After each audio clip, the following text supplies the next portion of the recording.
इचलकरंजीतील चंद्रकांत लोहार याच्यासह 7 जणांच्या विरोधात मारहाण, बलात्कार, दागिन्यांची लूट आणि मोका कायद्यान्वये उच्च न्यायालयात फिर्याद दाखल झाली होती। ही फिर्याद न्यायालयातील खंडपीठाने रद्द केली। लोहारच्या वतीने उच्च न्यायालयात ॲडव्होकेट अमीन सोलकर आणि ॲडव्होकेट मेहबूब बाणदार यांनी काम पाहिलं।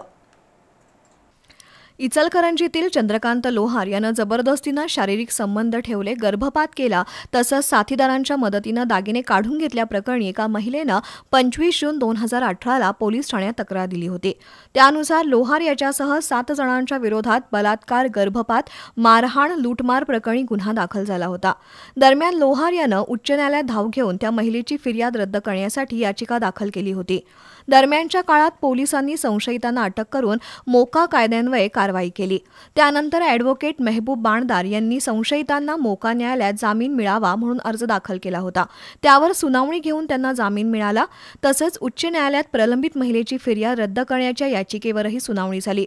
संबंधित वकिलांचा युक्तिवाद आणि फिर्यादी तसंच सरकारी वकिलांचं म्हणणं ऐकून घेऊन उच्च न्यायालयानं लोहार याच्या विरोधातील सर्वच कलमाखाली दाखल फिर्याद रद्द केल्याची माहिती ॲडव्होकेट मेहबूब बाणदार यांनी दिली।